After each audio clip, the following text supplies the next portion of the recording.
Good evening to one and all. Thank you for joining us.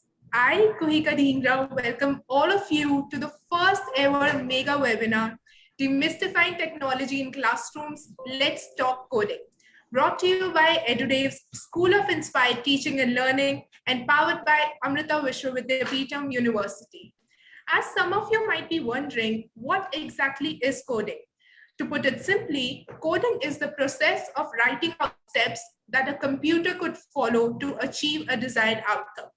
This is done with the help of programming languages. And today on our mega webinar, our esteemed panelists would deliberate upon the importance of incorporating coding in classrooms and how technology can truly transform the teaching learning process.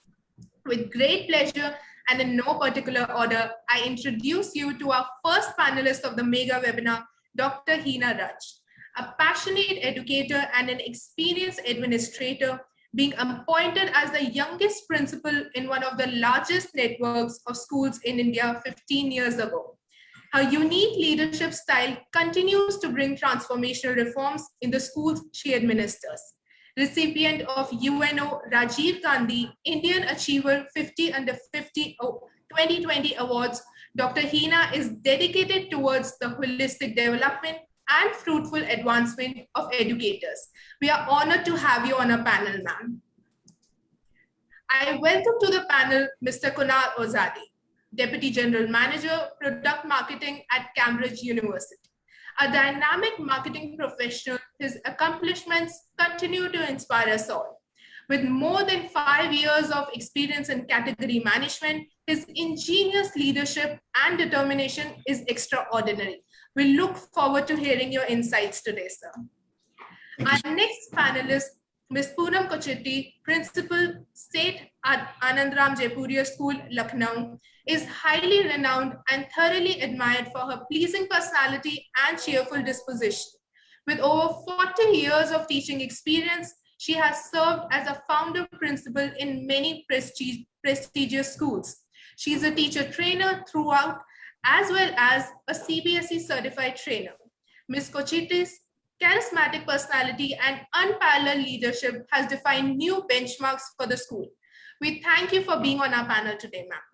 Thank you. Introducing an eminent edu leader, Maheshwara Chaitanyaji, Chairman of the Undergraduate Admissions of the School of Engineering, Amrita Vishwa Vidyapeetham University. Maheshwari has more than 15 years of teaching experience in the field of computer science and engineering. A dynamic expert in his field, Chaitanya also serves as the contest director for International Collegiate Programming Contest. His expertise in his field and his ideologies are sure to enrich us today, as always. We are honored to have you on our panel, sir. Proudly welcoming our next panelist, Ms. Hemal Handubhat, Principal, Hansraj Model School, Punjabi Bagh, New Delhi. Holding many prestigious awards from Government of India and being a visionary at heart, Ms. Bhatt has been ardently involved in presenting case studies and research papers at various national and international forums. An empathetic leader, she has established transformational reforms through focusing on pedagogy of compassion and independent learning, especially during these challenging times. We welcome you to the mega webinar, ma'am. We have with us on our panel today, Dr. Swaminathan, Assistant Professor, Department of Computer Science and Engineering, Amrita Vishwa Vidyapeetham University, Amritapuri campus. An expert in his field, he has a teaching experience of more than 11 years in Amrita University. His passion for teaching and mentoring students towards computational thinking, programming, data structures, and distributed computing truly sets him apart. A leader of Code at Amrita Club, Dr. Swaminathan is dedicated to training and equipping students to take part in national and international competitive programming contests. We are so honored to have you address us today, sir. I welcome Ms. Kirti Tripathi, Head Curriculum Development and Technology Integration, Amity Schools. She is a Microsoft Innovative Educator, Microsoft Master Trainer, and Nat Geo Certified Educator. An education evangelist with over 27 years of experience in the field, Ms. Tripathi is passionate about mentoring, teaching, and bringing change in this segment. She strongly advocates the pervasive role of technology in everyday teaching learning practices, and we are so grateful to have her on the panel today. Last but never the least, I proudly welcome and introduce our moderator for this grand mega webinar, Ms. Devyani Kapoor. A former principal, author, and passionate edu-leader, Ms. Kapoor carries over 3 decades of experience in the education sector. A pragmatic thought leader, she is the founder and CEO of Edudevs, School of Inspired Teaching and Learning. Accredited for introducing numerous innovative pedagogical techniques, Ms. Kapoor has created new benchmarks in the field of education. And now I gladly hand over the stage to Ms. Kapoor. Thank you so much, Kuhika, for such an illustrious introduction.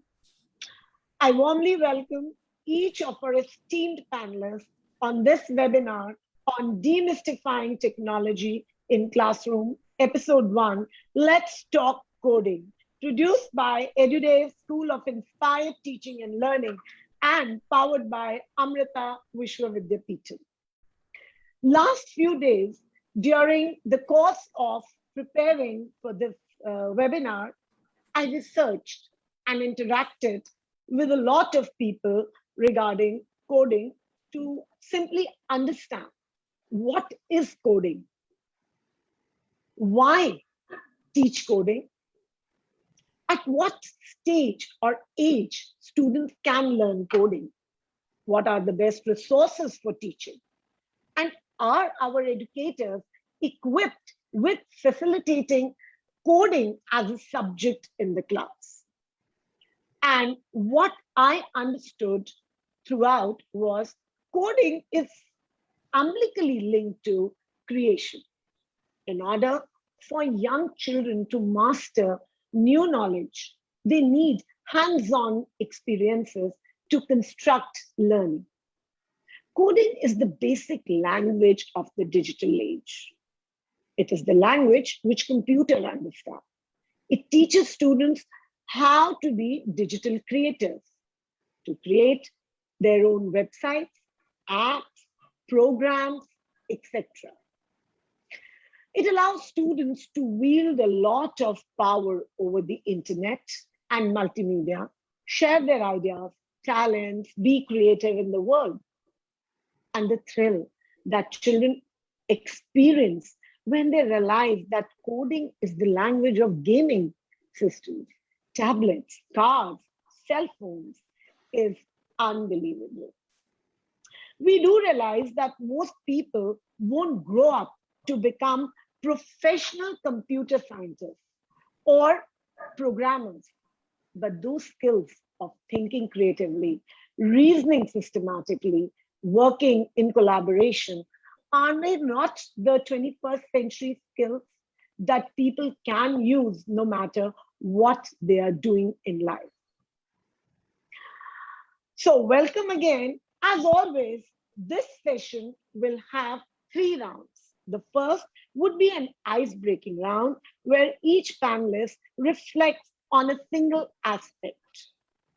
The second round would be specific questions round where a specific issue would be addressed to each panelist.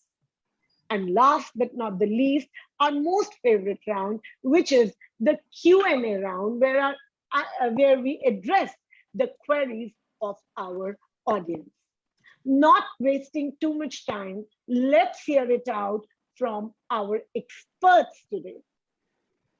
So the ice-breaking question, I speak the ice-breaking question, and it will have an order with the panelists. The list is very long, so I'll keep addressing the panelists as and when.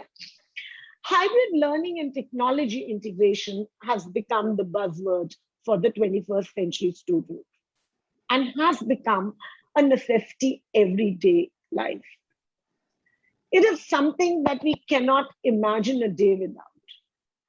But we also have always been talking about careful use of technology. With online teaching, learning, making inroads, newer dimensions being attached to integrated learning, blended learning, hybrid learning, and now with coding. My question is, what do you people think will be the exposure that a student gets to the digital world, and how will the education system be able to arrest this kind of an exposure? Moving on to Dr. Hina Raj. Ma'am, very quickly, in about a minute and a half, what is your view on this? Namaskar. Thank you for the wonderful ice-breaking question. That is like, we know that we live in the information age and we call it a digital age now, where just as previous technological ages, this digital will have its impact on every aspect of the society and especially education. The pandemic, in fact, has accelerated the digital world's impact on 21st century. That is my take, and the effect of being exposed to the digital world has had many positive impacts, from ensuring that the access to knowledge is available to all and it is free for all, to engaging students to connect with their contemporaries around the world. And it has also driven students to innovate, be innovative, be wise, and learn it. The education system will have to adapt and evolve to accommodate this digital world, using a blend of digital tools and global skills to enrich our students for new future. As far as the impact or the influence of digital technology and especially the usage of internet has increased, the debate is that, is it a boon to humankind or a bane? Now, internet in many things like reflecting and amplifying the best and worst of human nature. So it is a Thank tool you that, so much. yeah. Thank you so much. We understand and we take this up, that is internet a boon or a bane, to Miss Poonam Kuchetti. Yes, ma'am. Yeah, so your question about how do we arrest? So first of all, I found that question a little surprising, because even before the pandemic came on, you know, that post the school hours, once the children reached home, they were completely into their gadgets. We know how parents have been speaking about this to us. So it's just that at that point in time, we were concerned about the use of children being immersed with technology and digital tools. Then the pandemic happened, and per force they had to be using it. So these children are born in the digital age. I think what we need to do is, this is a great resource in our hand, a great tool. And how do we make the most of this tool? We have seen the benefits. The people who've used it to their advantage, we've seen what a magnificent job we've been able to do, and the kids especially. So I think that it's not a cause for concern or for worry. It's just that if you're able to get the kids creatively engaged through the use of these tools, I think we're ready to enter the 21st century and ready to face any disruption that might arise henceforth. Thank you so much. Very well said, Ms. Kuchetti, that engage students creatively. I think that's the bottom line of what you mean. Over to you, Ms. Handu. Yeah, I think good evening, first of all, everyone. Pleasure to be here on this platform and get to see so many of you.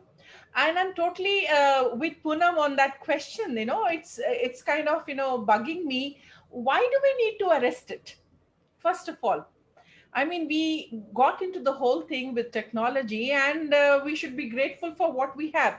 I was just visualizing this, because there are lots of teachers here on this platform at the moment watching us all. So I think they'll be able to relate to what I'm saying.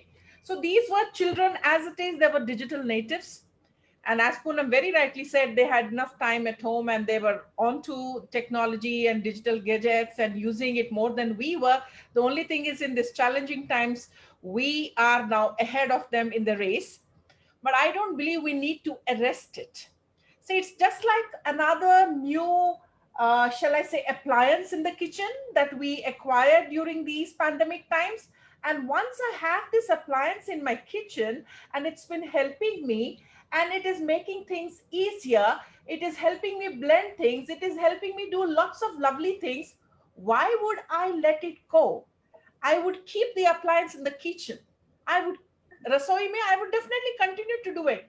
Similarly, this technology, what we learned in these pandemic times, has been a huge learning for all of us, for children and for us. No need to arrest it, Devyani ma'am. Absolutely no need. But if you are concerned that it might be taking up too much of screen time with the children, let me know. They've had so much of it this time. I think they will be very careful about how much to use and what to use, when not to use. I think they have learned it along the way. Yeah, great. And I was completely enamored by your example of that. Yes, we need to not make a how out of it and consider it that, yes, it's just one of the alliances, one of the aids, one of the tools that we have, coupled with engaging the children fruitfully. And so over to you, Mr. Kunal. What do we hear from you that how do we balance this out? At one end, we are talking about too much of technology intervening in a child's life. And on the other hand, we have every day newer versions, newer aspects in technology taking over the student, the curriculum, education, or the life of student per se, or the individuals. Yes, Kunal. Yeah, so I would like to just cite an example here, which we already know. So I would just like to reiterate it. So going back to the 17th century, when the Industrial Revolution happened, from for more than about 70, 80 years, I think that led a big effect on the education system. The entire Industrial Revolution that happened introduced the importance of science and mathematics, and that led to introduction of these two subjects into the school curriculum, which till then wasn't there. So today, what we have seen, and the age in which we are, as rightly mentioned by a couple of panelists here, we are right now in the midst of a digital era and a digital age, where the last 1.5 years of pandemic, we have seen that while we were confined to our homes for the 3 months, the first lockdown phase, there was absolutely almost more than 90% of our tasks which we were still able to do sitting in the comfort of our homes, right? And if we have to think about it, why were we able to do so? It was because of the digital transformation that happened, and everything, right from our shopping to groceries to you name it. And we were able to do this in the form of the apps and the digital entertainment that we had, let it be educational, entertainment, or informative, right? We were able to get all access to it. So I personally feel that it is absolutely the need of the hour. We have to embrace this change. And one thing I would like to mention here is there is no field that we see today which doesn't have intervention of technology in it. Yes, the intensity might vary, but in each and every single domain and sector, there is an intervention of technology that has affected our lives, made our jobs way simpler. So I think it's the need of the hour. We should embrace this change and introduce our students to the wonderful world of coding. It is just going one level up from the regular computer science. It's no rocket science. We already know what is computer science. Again, going back in maybe 20 years back, when we introduced or when we recognized the need of computer science and the impact in our lives, is when that subject got also added into our educational system. So I think it's the need of the hour. We should just go a level up and expose our students to coding. We have already done that successfully. The response is brilliant, so they love it. And I think about a balance, as rightly mentioned, I think there's enough fairness, and there's enough responsibility among the parents and the students that to create this good balance between the screen times. But I think that's just a matter of time, right? Till this time the schools revive, I think, then everything's great. Normal. Great, very well said, Kunal. I think all our panelists are of the view that we embrace technology. Yes, we should. Why not? To Ms. Kirti Tripathi. You've been associated with so many schools for years. You've been, it's been a blend of students, technology, what is the right. So maybe some different perspectives if you could get here. Of course, technology is required, but how can we arrest? Well, how can we limitize? Do we need to limitize or let it go undone? Yes, Ms. Tripathi. Thank you so much, Ms. Devyani, for this question, and very good afternoon to all panelists. So I would like to start with a quote. And, while I was reading this quote, and I found it is very apt for today's discussion. So this quote by Isabel Allende, and I just will read it. So we don't even know how strong we are until we are forced to bring that hidden strength forward. In times of tragedy, war, and necessity, people do amazing things. The human capacity for survival and renewal is awesome. So I think this really suits the current situation of pandemic. In such a short span of a time, even the schools in a rural segment, they have transformed themselves totally into technological intervention to deliver, because teachers saw a necessity that they need to connect with their learners immediately. They don't want to lose out on the time, and this happened in such a rapid phase, and we've seen the transformation which we couldn't have imagined.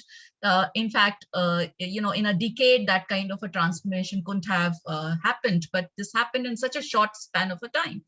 And as far as the concerns which are associated with it, definitely this process of using technology during the process of pandemic, at the time of pandemic, schools have understood that this is not earlier there used to be the concept associated that this is some fancy item which we have to have in our curriculum so that you can attract the parents. But then schools have actually now understood the usability and the power of technology by which they could connect to their learners. So only two word of caution I'm going to end my discussion here is, one is we need to create our learners creatively, so that they don't indulge into any malpractices, or they don't indulge into any other practices which may harm them.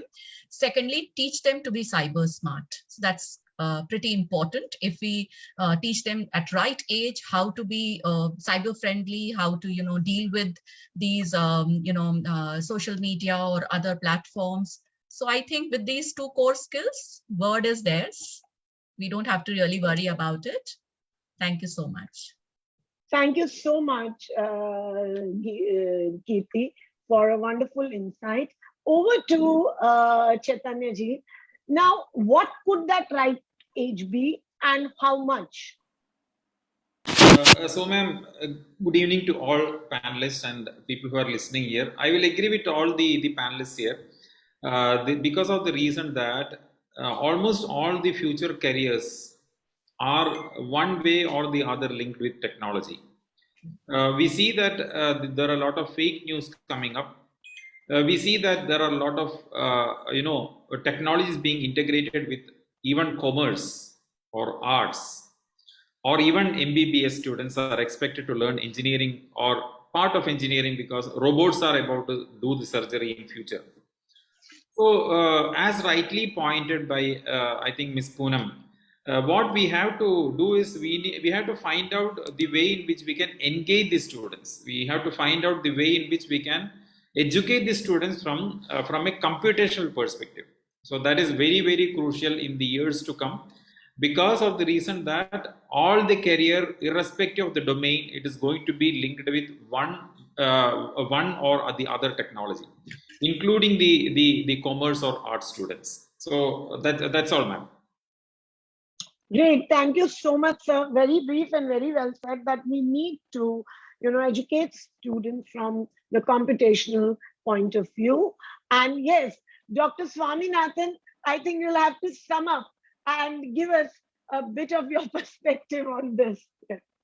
Yeah, so here is my perspective. So thank you for this opportunity. So I just feel that digital world is here to stay. Okay, in fact, no, it is here to grow and grow in a ever faster rate. Okay, so I don't think we can do, even if we want to stop it. Okay, if we want to, even then we will not be able to stop it. Okay, so if you look at the technologies that surround us today, so this technology is just thrusted on us. I mean, it makes our life simple, but it is thrusted on us.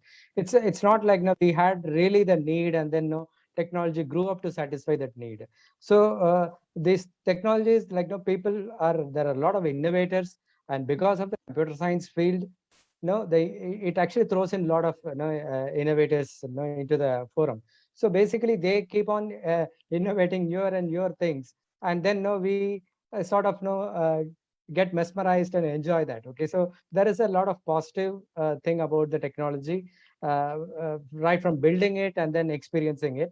Of course, there is, from the students' point of view, there are some concerns like they are too young, and then probably they can get carried away. That is a risk of it. Like whatever they see, probably they get tempted and then they get carried away. That is there. And if you look at the students now, youngs, even when they are watching their mobile or playing the games, they are expecting some kind of a privacy. So which is really a concerning thing. So when we were young, we were not, we were together, and then we were not really looking for privacy. But these people are insisting on privacy. So psychologically also, they are kind of they can get into aloofness and things like that. So there are some negative aspects. So but no, I think overall, as the panelists put it, no, it's going to be a positive thing, because as a human, we actually get over all these things. And surely if there are 10% of the people who can go wrong way, there would be at least 50 to 70% of it who will take the right path. So there will be I mean, somehow the balance will be kept. This is what my, so I mean, it remains to see now how things proceed. But now everyone is in a new situation, and we have to really see, adapt, and then learn. Yeah.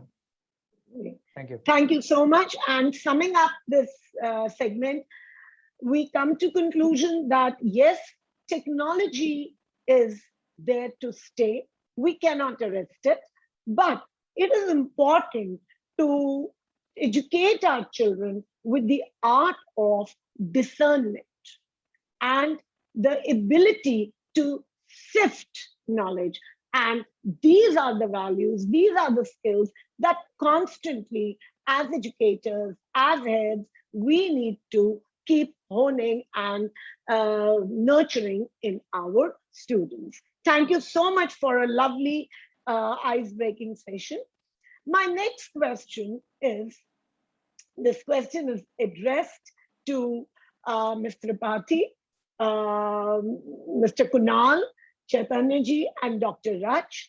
And this question is that the 21st century has, as we all know, witnessed changes which led us to inauguration of new world order, which created new world demands with technology reigning supreme. It has become a necessity for practical learning to become a driving force. Most experts like Douglas Rushkoff from Code Academy, Mark Zuckerberg, and also our national education policy talk about incorporating coding and programming into the curriculum. We have school heads, we have tech heads, and we have publishers sitting here on our panel today. Let's hear it out from them. How can the coding be introduced, and should we integrate it in the curriculum, or should it be treated as a co-scholastic subject? Over to you, Mr. Kunal. Thank you so much for asking that question. So I primarily absolutely believe that this should be a part of our school curriculum.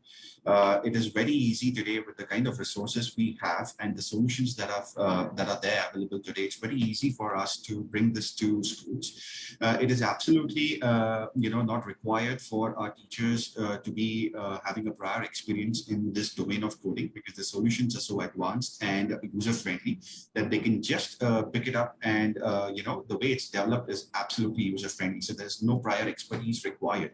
It is also, as you rightly mentioned, deliberated in the national education policy to include these two solutions in the school's curriculum, But yes, I do agree that introducing them from the right age, which is like maybe probably from grade 6 onwards, is the key here.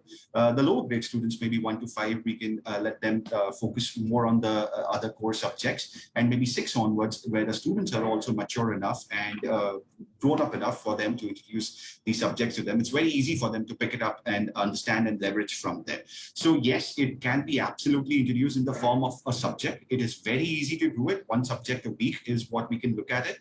And there is a proper solution. There are with the curriculum in place, which covers all the nuances of coding, all the important aspects. So it's very easy, and then we have all the resources available for the teachers to make the job very simple to take these solutions to school from the implementation point of view. What I can tell you from my personal experience of the last 1 year is there are many schools who have already started to implement this. There are many who are already doing it in the form of Scratch and many other platforms. It's just a little upgrade that's required, where they can. There are so many solutions available. They can evaluate them and expose the students to it. The response from the students, believe you me, we have implemented even from grade 1 has been absolutely phenomenal.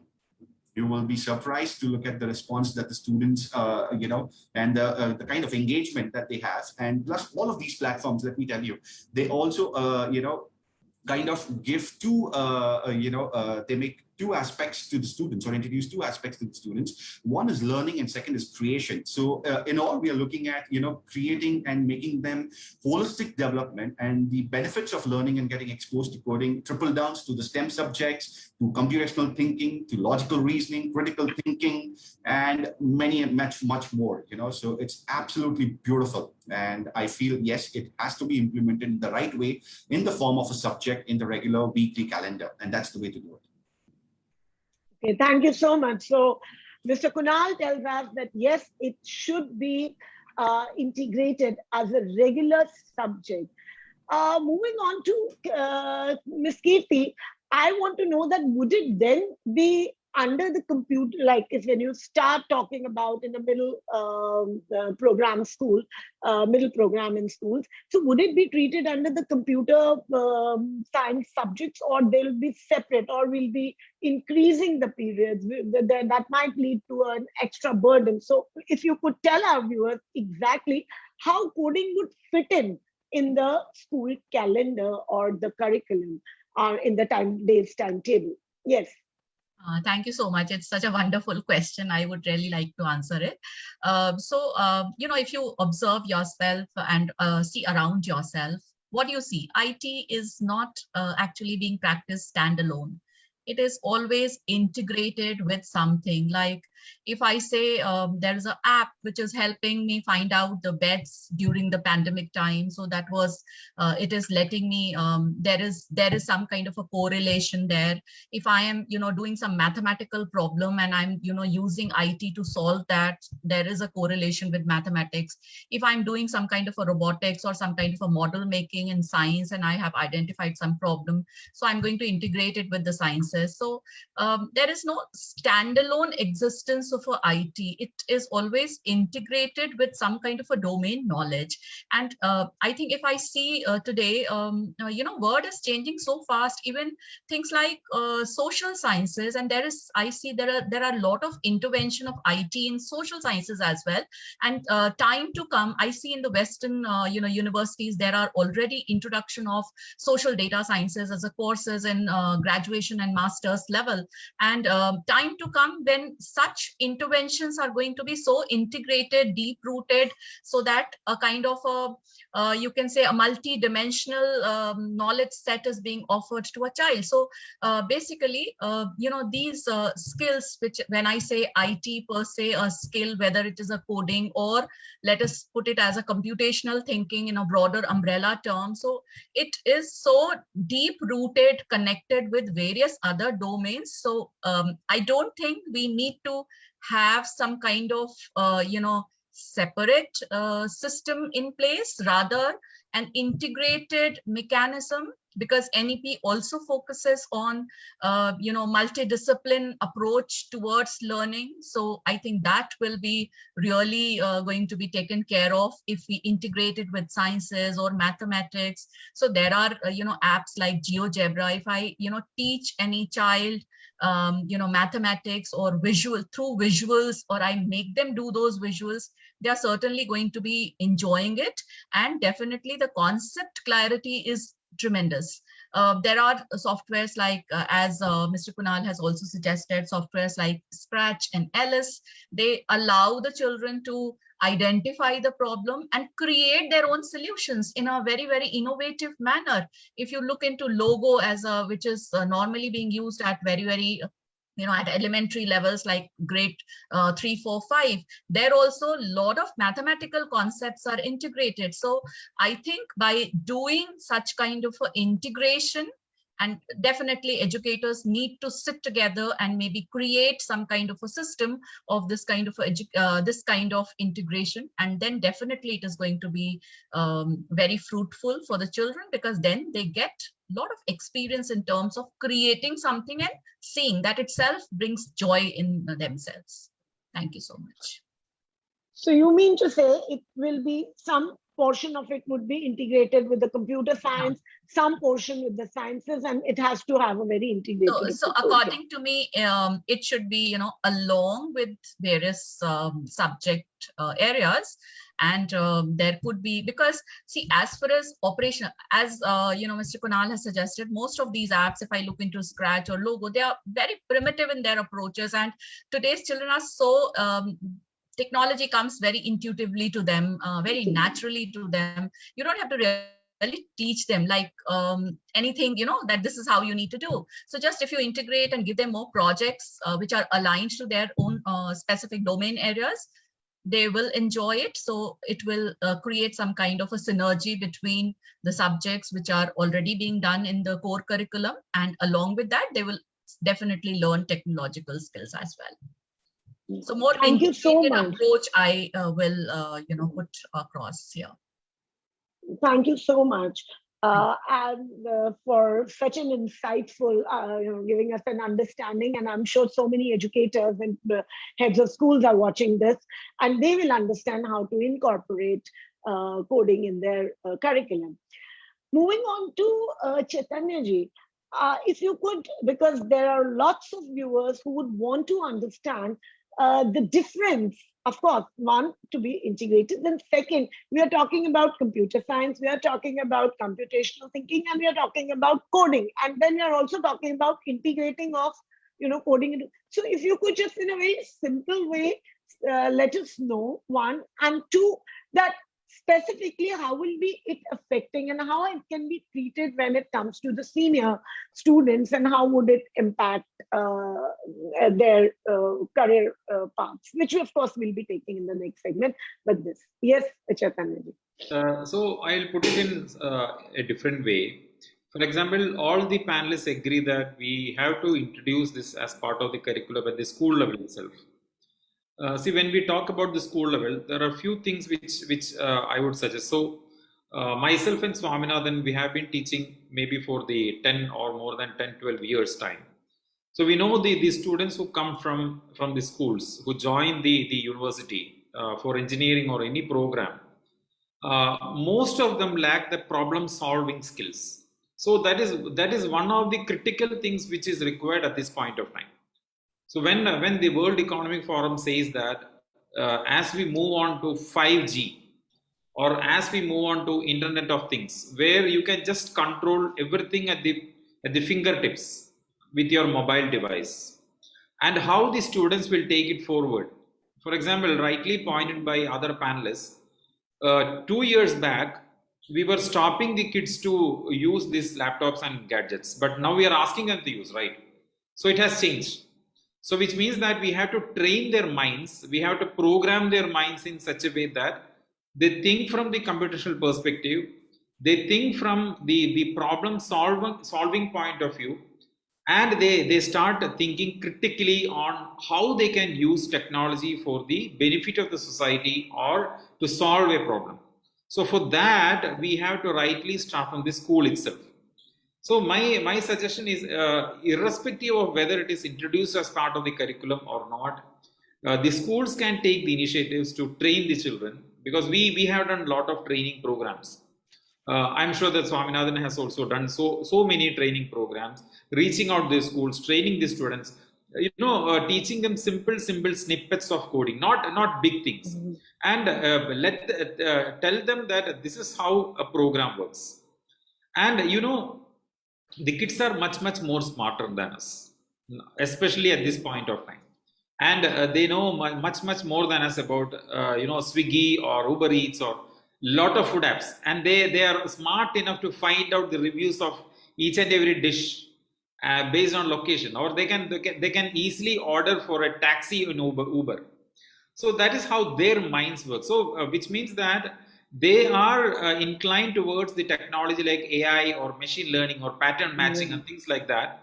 So how will it be when they come to the higher education? So it is high time that we introduce such kind of training sessions, such kind of subjects at the school level itself. So, but before that, my suggestion is we have to train the teachers. Teachers are the assets of any educational organization, any educational sector. Students will keep passing out, right? And students will learn. If they want, they will be smarter and they will learn by themselves. But what about teachers? So teachers needs to be trained well to deliver whatever is envisaged in NEP. So that is my take on it. Whether it is part of the curriculum or not, it is definitely required for us to introduce such courses, and I am sure that you all will agree, because we have a lot of online platforms now to teach, to learn, and there are a lot of tutorial videos available. So what is stopping us? Basically, teachers can train and teachers can teach. So that is the way forward. Thank you, ma'am. Thank you so much, sir.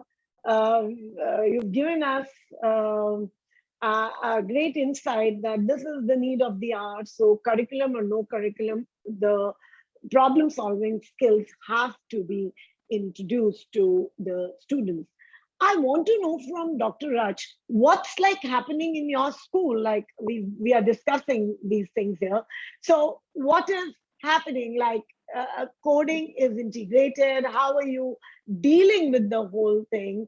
And whether you're integrating it in sciences or giving separate periods to it, or at what level, and just give us a very realistic picture so that the principals and heads who are watching can have a great takeaway from your experience. Sure, Ms. Kapoor. Like as everybody is mentioning, and what Mr. Kunal, I very much second his opinion that coding is to software what bricks are to building. So that is as important, and without much like technology, from simple machine to vast internet usage, we are using it. And NEP, as we have says, has also made it. So we would in future, right now we are having what Mr. Tripathi said as an interdisciplinary approach in the school, like even for KG, or starting from Lego to anything like that's involved, coding is there. And finally, of course, it could be taken as standalone subject as well, like NEP talks about grade 6 onwards, it's going to be introduced, this coding as a subject. So it could be standalone, interdisciplinary, it is already there in our lives, it is already interwoven, and it is already there. So of course, if it is taken as a standalone subject also, that would be a vast field to explore as a career option. And like the new course curriculum, we are talking on coding and data science, we are talking about is that has been developed in partnership with Microsoft. So this will equip students, of course, with future ready learning skills, and this is very important step to enable them to be self-reliant and equip themselves like skills of problem solving. So what we do is we already have got digital walls, Padlet is being used, AI, so Padlet walls, so they are already solving problems very creatively. We have digital display signage system, and there is a particular poser, a question is posed where even grade 1 and 2 and KG kids, like how do you, a simple example, a question is posed on the digital signage system, that what would you do if chocolates would be spoiling? There's a kind of a conversation, no chocolate, mom told me not to eat chocolates, and they'll come out with different ideas. Oh, you can have this chocolate and this. So there's already a creativity, problem solving attitude. So this is all part of, and it is there as an interdisciplinary. But what I personally would say that it could also be treated as a standalone subject, as a career building kind of an option in future as well. Great. Thank you so much, Dr. Raj. I'm sure that's important to, introduce creativity and problem-solving techniques And my second question, which is going to be addressed to Ms. Kuchetti, Dr. Swaminathan, and Ms. Hemel, comes from problem solving. Now, the secret of success for a student lies in his making the best use of his capability and capacity to think.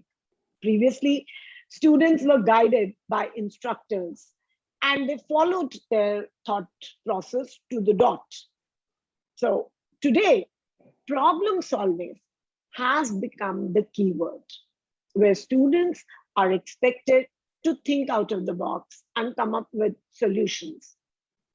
So how do you think these problem solving skills can be ignited and be taken up in the classrooms along with the heavy curriculum that we have?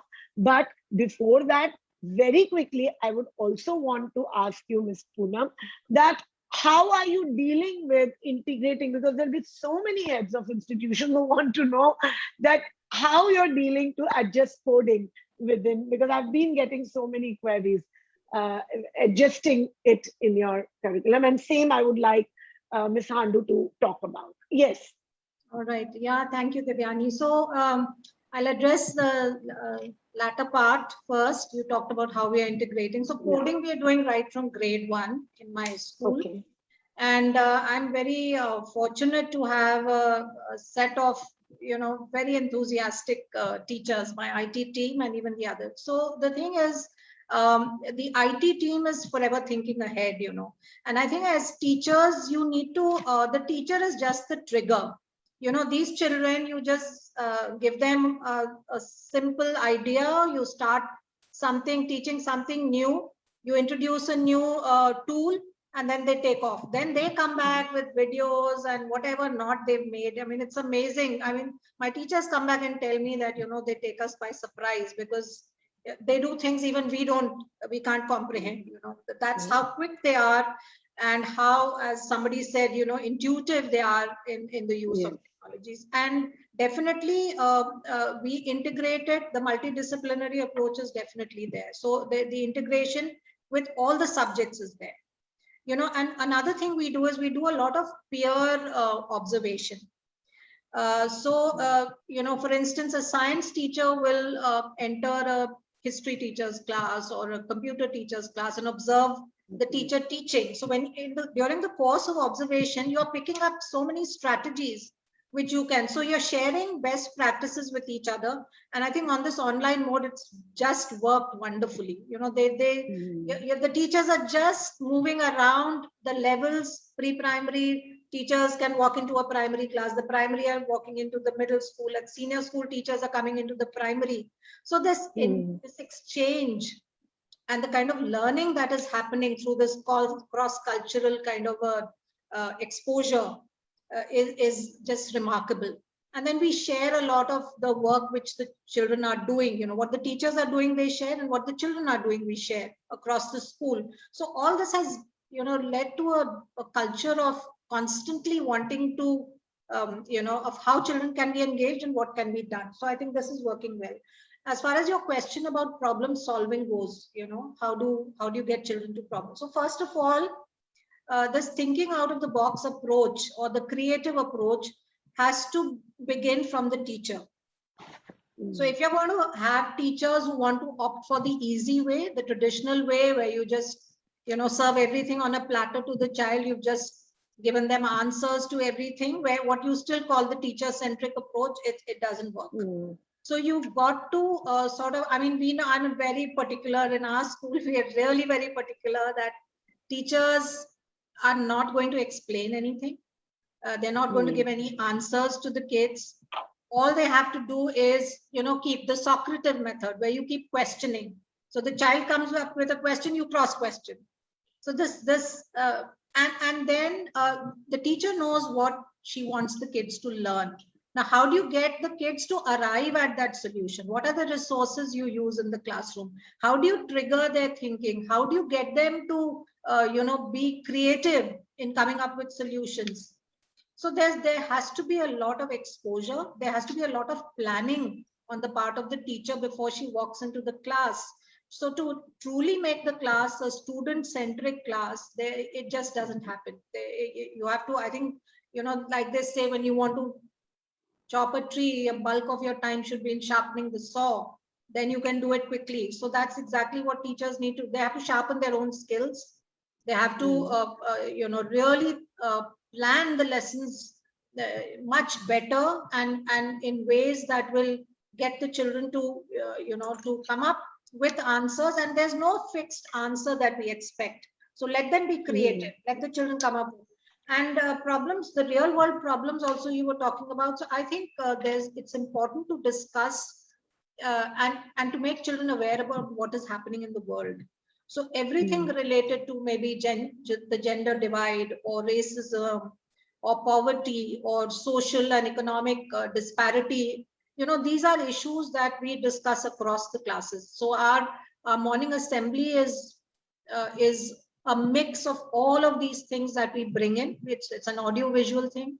So the video is during the online, the video is sent to the students in advance. And the next day the teacher poses questions and let the children come back and answer. So there is exposure, they know what is happening around, and then they are compelled to think that we cannot keep ourselves away. We might not be facing similar problems, but we need to be compassionate, we need to be empathetic. And what is our role in sort of bridging this gap or making things better in the world, because we are part of this planet and we all owe something back to the planet. So it's a whole school culture, I think, that has been built and it's paying off now. That you have everybody is aligned and everybody is thinking in the same manner, whether it's teachers or children, and it's just working very well, I would say. Great, thank you so much, Ms. Poonam. And teachers, gone are the days when you could just pick up your book and walk in the class and read, make the children mark the answers that you wanted to hear and read. Teachers have to sharpen their own skills. You have to take recourse to autonomous learning process. And the most beautiful thing which you said, Ms. Poonam, was peer observation. And I'm sure I would love to visit your school because so much is happening in your school that there would be a lot of positive synergy going around. Thank you so much. Moving on to Dr. Swaminathan. Chaitanyaji was talking about problem solving. So if we could hear you out, that how to ignite those skills. Like Ms. Poonam has set in, now this process has now begun. So how this seamlessly leads to the higher end. Yes, sir. Okay. So if you take, I would start with, our Maheshwarji, he mentioned a very important point about, students adapting and the teachers adapting, more importantly, right? So from what I observe, students nowadays, they can easily adapt to the changes. Okay, it's the teachers who actually take more time to adapt, or probably they take some kind of a easier route, which Poonam ma'am also mentioned. So basically, it's gone are the days where teachers, you do a B.Ed, M.Ed, and then you are eligible for teaching, and your learning stops, and then you're going to give to the students. It's not going to be like that anymore. So it's going to be some kind of a lifelong learning. So we need to adapt, we need to learn, and that's how we can cope with students, or probably we can be of help to students. Okay, nowadays, if you look at, if you want to learn anything from KG to PG, okay, I would say kindergarten to postgraduate, now everything is available on the internet. Okay, and there are very good resources. See, during the pandemic time, when we are forced to teach online, and then we are trying to make videos and then give it to the students and then take the class. What I observed is, when I look at YouTube, some XYZ person, they are creating good videos on topics. So it actually indirectly gives a challenge to us, saying that, no, what are you going to do something special about this? Okay, so because there are so much beautiful content out there, and then if you are going to turn some uh, not so great stuff, then the people are going to not going to look at your video. They are going to look at that video. Probably they have no other chance, no other in a way other than answering your questions, but at least, they would avoid your videos and then look at.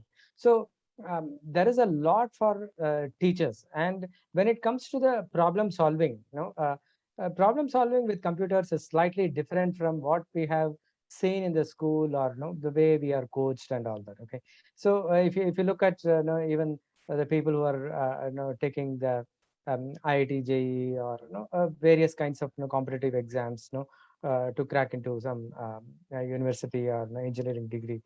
If you look at, they are all like, there is a setting, and in which they are trained, and then they are supposed to excel in that, right? So there is a clear boundary marked, and then they do a lot of rigorous practice. Of course, there is some kind of a thinking is required. Okay, but no, it doesn't encourage total free thinking. Whereas with computers, what you can do is, you can you are free to think in different ways. When you are depending upon the problem that you have, you could think in 1,000 different ways. Now, if you go to internet and then look at this competitive programming websites, there are like probably lakhs of problems are already there created, and which will stimulate, it will require a unique way for you to come up with. Okay, and some students can solve certain problems better, some others may struggle with certain problems. You have a variety of it. So people have to go through this kind of a problem solving churn. It's not like solving like few types of problems. There are like, as much there are problems, there are so many problem types. Okay, so they need to really go through this process for at least couple of years, to really get comfortable with computers way of thinking, how to utilize the computer to actually harness their whatever the skill that it can bring to us. So there is a lot there. Okay, so and I think there are a lot of from what I hear from the panelists here, a lot of initiatives are there as part of the curriculum itself, or outside the curriculum. So basically, people are already on the track. Okay, so we have to fasten it, and we have to keep reiterating the importance of these things to the students all the time. Okay, so they have to become the master of computers, right? So not become the slave of computers. So so that is the key point. So I think for that, problem solving skill is the must. So they need to do more and more of problem solving. Yeah, it's, I think, very well said that they have to become the masters. And to become the masters and to create knowledge, it's important for them to understand and get into the problem solving mechanisms. They would not be able to survive a 21st century world. Moving on to Miss Hemal, again, like how you're coping up, and how you're integrating problem solving in your school and in your system, if you could. Yeah. Okay, I think what everybody has said is absolutely fine, and I guess we have all been kind of somehow finding ways of introducing this, integrating it. We've been told to now integrate it at a very early stage. Coding used to be only a little later, maybe in the higher secondary or during the college. But it's a nice feeling now for the children. They get to step into the shoes of their big brothers and want to do more, which they were not able to do officially. So basically, they were trying to, they were already wanting to do something. So coding was not new to them. But now when we are going to implement it, we have started in the smaller grades, and we have this special category of she code. I don't know whether some of you have heard of this. So we have a hand holding with the girls, especially because again, when it comes to coding, and computers, it's always, there is a kind of gender bias over there. So we thought we should not have a gender bias there. And we handheld the girls over there because they were also wanting to do a lot. But interestingly, if you see what is happening in she coding here is, The girls are trying to make codes and a language or instructions that will help girls and women. So that is something very special that is happening, and we are very excited because the way they're coming out with ideas, they're so creative. I mean, we hadn't even thought of those areas. We've taken some areas for granted. So when I talk about this, there is problem solving there as well. But we haven't, kind of isolated it, because if I remember, there was a movie called Hitchki, in which Rani Mukherjee, had a Tourette syndrome, and, she was trying to teach these children, not very privileged children. And I remember what she said there is, life is not subject wise. I repeat, life is not subject wise. So when you go out there, out of the corridors of the school, you have learned subject wise social sciences, that physics, chemistry, maths, biology. It's not dealt that way. When you go out there, you are going to be implementing and incorporating all these things into your systems. So there will be concepts, there will be logical thinking, there will be problem solving, there will be even persistence, because, coding requires a lot of persistence. These are life skills. So when you're teaching coding, you're also teaching how to be, persevering through the whole thing. Because you might just give up along the way when you feel that it is too much for you. Persistence, resilience kaise develop karna hai. All these things are also being developed along with problem solving, along with creativity. And as sir very truly said, you are also learning communication. See, when you are learning communication, so you might wonder, where is communication over here? When we are learning a new language, what coding is all about, at that time we become better communicators. We need to know, how to break things very simply and get it across to the other person. The same thing with coding. So computers will only understand instructions which are, written in a very simple, lucid manner. So coding helps to develop that skill as well. And then you should not forget, there is something called structural, when you're talking about problem solving, you also need to have structural thinking over there. So how do you go about it? When they're doing coding, they will learn structural thinking. They will develop this as well. They will learn to build jo bhi hai, small little, from smaller things, smaller pieces put together. This will help the children, to understand not just any computer program. It will also help them to see a bigger picture. Whatever work you give them in the future, whatever area it is, whichever field they are in, whenever they're given a task, it is all made up of small parts. If we don't teach our children how to do it, how can you ask them to step into coding immediately? So I strongly believe what Albert Einstein said once. We cannot solve our problems with the same thinking we used to have when we created them. We need to, as you said, think out of the box. Why think out of the box? Get into the box and think. Why not? It will develop your math skills. It will develop so many. And the fact is, you're creating something. It gives you so much of a feeling of satisfaction. Who's thinking about problem solving at that time? Solving a problem gives you satisfaction. When children learn to code, they see the results, and it helps them to feel, better. It helps them to be more determined. It helps them to be more persistent in making sure that they reach the goal. It's nothing better in this life than to see hamare bachon ko to, take on a challenge and to feel happy when they have completed it. I think we need to make these children, lifelong learners also. We really cannot do anything in our lives if we are only talking about problem solving. We are only talking about integrating coding. We need to see the other life skills which we will help our children to develop and acquire in the process of the whole thing. This is my belief. Ma'am, you're muted. Yeah, thank you so much. And I think listening to all the panelists, I myself is so excited. So in the beginning of the session, I was saying I'm feeling very nervous, but honestly, listening to all of you, I am excited to learn coding, and I'm sure I will take up a class from Kunal, because I've heard he's been doing some wonderful work in educating people around with coding. And yes, it does, as everybody said, that it is when you step out of the classrooms, when you step out of the corridors of the school, life is not subject-wise. You will have problems and you will have to apply the skills.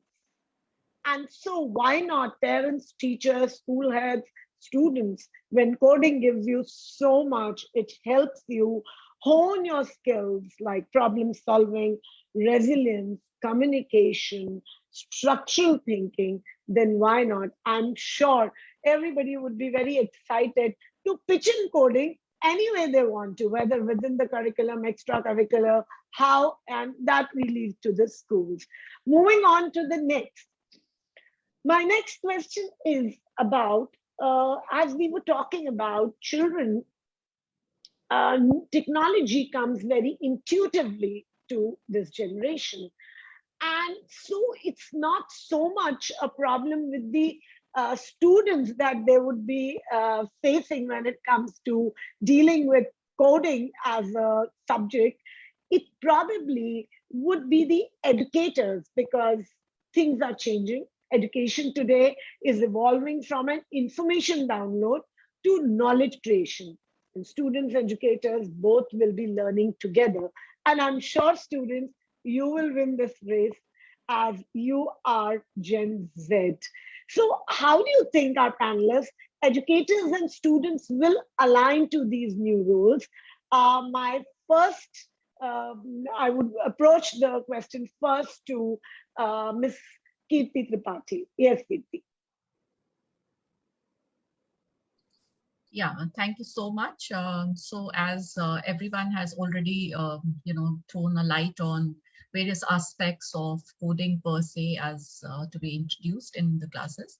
But what I feel is, rather than simply talking about coding, in totality, there should be more focus on, the umbrella concept on computational thinking, where we make children learn how technology, the language of technology, basically, because when you say look into coding, coding is basically a language in which you are, writing instructions for any computer to understand and decipher it.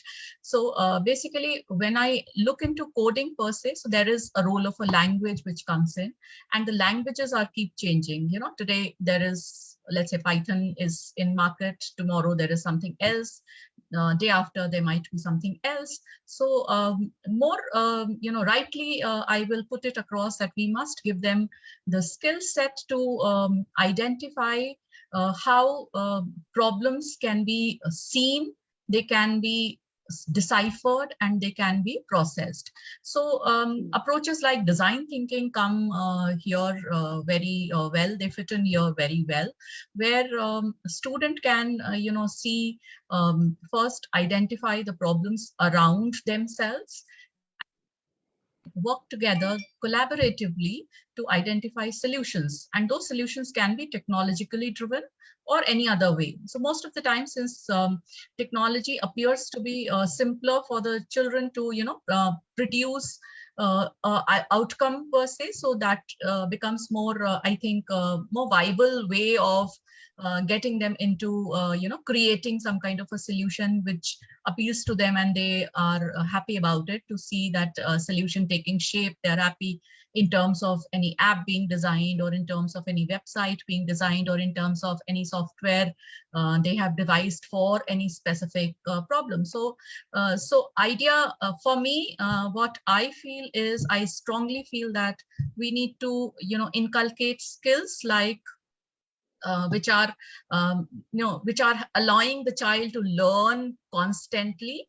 And why only child? I think even the educator. So skill like lifelong learner is something very important, and giving them the insights or the broader perspective of computing in form of a computational thinking, so that they can see the problem and try and look for the solution. So that will be a better approach for addressing this kind of a mechanism, because I personally feel that, if I just, think in terms of simply coding, that will limit the possibilities for the child, because today he is learning some language and tomorrow when he go out in the market, that language is no more in use. So there I slightly differ from other panelists. So I think that's one thing. And computational thinking is also being treated as, if you look into 21st century learning design patterns, so they have defined certain 4 C's, that is very popularly known as 4 C's, 4 skill sets, which are very important for 21st century skills.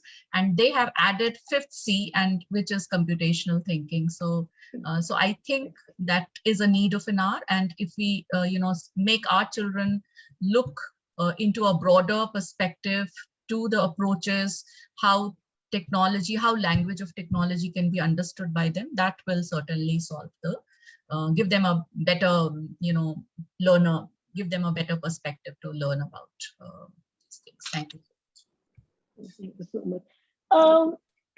Moving on to Dr. Raj, tell me, like, when we live in a digital age, technology is all around us. Most of the time, if I look at myself, I'm not even using, even though I might have the best phone, but I'm not even using 50% of what the kinds of apps and what the offerings are in it. That is something as educators and elders, we all, but children know how to, play upon with these devices. My question is, again, how these newer roles will be aligned, because are our educators equipped? Would this level be, do you think children probably, as we know, knowledge, it is a time of knowledge creation and knowledge is everywhere. Children do have an edge. So how would this align? How would it be justified becoming co-creators of knowledge, the educators and the students? So what kind of relationship will be churning out? Thank you, Ms. Kapoor. I think that's simply put, it's hardware meeting software. So they would be, the old age wisdom. So it's a beautiful transition from Gurukula to Google Classroom. So, yeah, that is what Steve Jobs had said, that everybody in this country should learn to program a computer because it teaches you how to think. So definitely 2 generations coming hand in hand together, because there are several age appropriate games based applications available, such as Lightbot or Junior Scratch, as we're talking about, or Robot Turtles or Minecraft. And that would help kids to understand the 21st century skills with coding and technology. But when a math teacher in the classroom, for example, if we talk about the current curriculum and the math class, the teacher is using a calculator to and explaining the usage of calculator to learn mathematical operations, where the generation, this Gen Alpha, whom we call them as Gen Alpha, would be telling us how this to develop a calculator. So it's a beautiful, combination, or that would be a great idea, because one has to be a lifelong learner, as rightly put up by one of the panelists earlier also, that it cannot be that I have arrived. Nobody arrives. The more you learn, the more you understand that you need to learn. And that is what wisdom is all about. So learning hardware is also utilized to make things simple and cool. And here is where robotics, that is, we talk about hardware, and AI, which is coding, would come hand in hand together. So being a teacher means taking many roles and donning many hats. And beside the deliverer of content, it's no more now the deliverer of content. That's an old age. It's a thing of past now.